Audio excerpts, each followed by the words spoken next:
From designer clothes to luxury cars and gadgets, some people are easily influenced by messaging and believe they need the latest and greatest of everything to be happy and accepted. They become so preoccupied with how they look to others that they stop buying for themselves and start buying for status, which can start a dangerous cycle. But that brings up the question, what does buying for status actually mean? Essentially, it's the ideal that we buy things not because we need them, but rather to impress others or to be viewed as successful or as someone with money. Now, obviously, this is by no means a new problem, and a lot of people are guilty. But while some people are completely aware that they do this, and they might even go as far as justifying the behavior, others aren't aware, so they don't really recognize this pattern in themselves. So one sign that you might be buying for status is that you constantly buy expensive items you can't afford. And realistically, I know that many of us have probably been guilty of this at some point, and the decision to buy a certain item had nothing to do with trying to impress others. We see something, we want it, and we think we have to have it,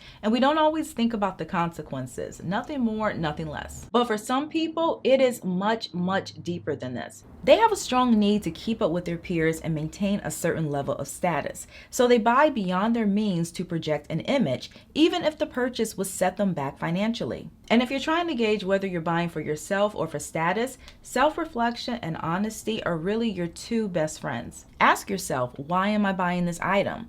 Am I buying it because I need it or because I want to impress others with my wealth or status? Also, will this purchase truly enhance my life in a meaningful way?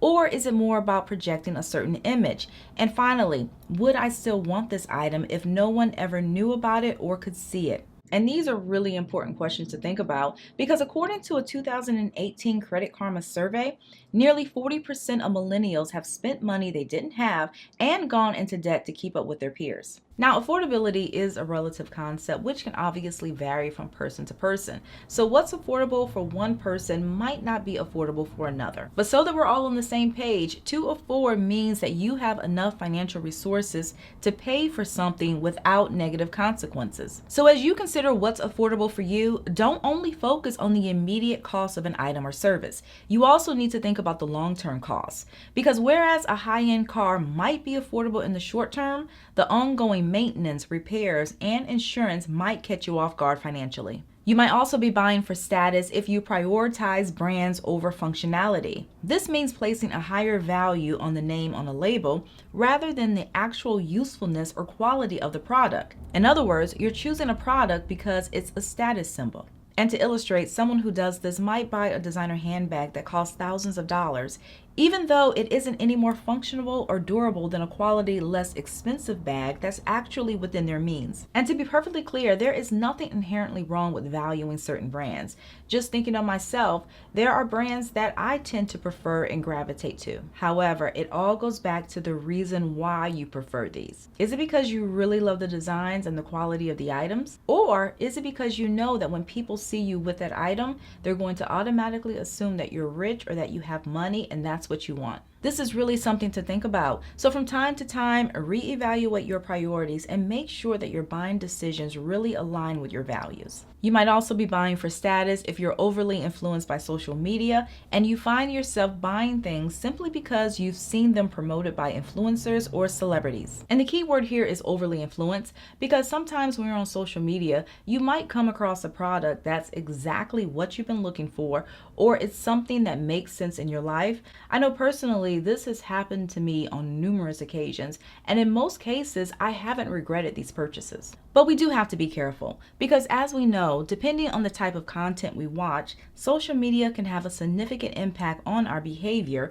which includes our spending habits. And obviously this affects people differently. So at the end of the day, you really have to be honest with yourself and honest with what you can handle, because whereas one person might be able to watch shopping hauls and recommendations and it doesn't affect them, another person might be heavily influenced to buy everything they see.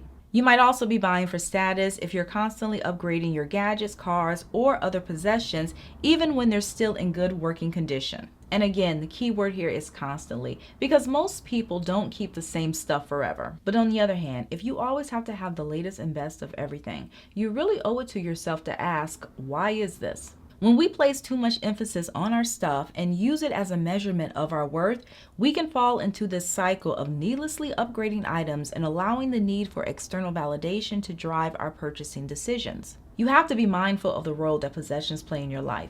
Because if you're someone who's never satisfied with what you have, you might find yourself always striving for the next big thing, only to be disappointed when you finally get it.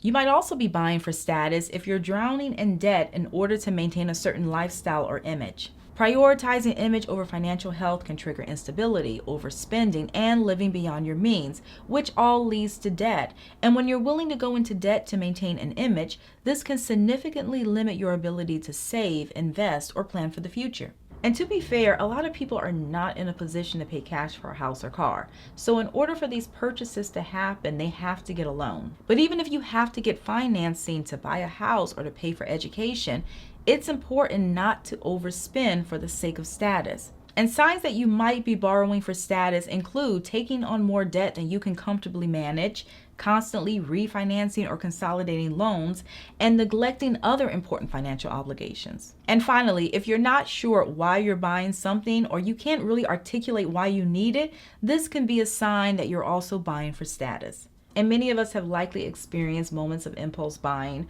or purchasing things without really giving thought to the reason behind it. And while this might seem harmless and typical, not being sure could be a sign that we're not in touch with our own values and priorities, in which case we might be giving into societal pressures. So we start making purchases based on what we think we're supposed to have rather than what we truly need or want. To help you understand the reason behind your purchases, before you buy anything, especially an unplanned item, take just a few moments and pause and really think about the why. Is it a replacement item?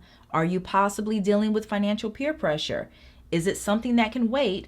And most importantly, will the purchase put you closer or farther away from where you want to be? And that last question is crucial because at the end of the day, aligning purchases with your goals and values can lead to financial stability and give you greater peace of mind. So that's all that I have for you guys today. Don't forget to like, comment, and share, and also subscribe if you like personal finance and you want to see more videos like this. I typically post on the weekends, so thank you again for watching, and I'll see you in a few days.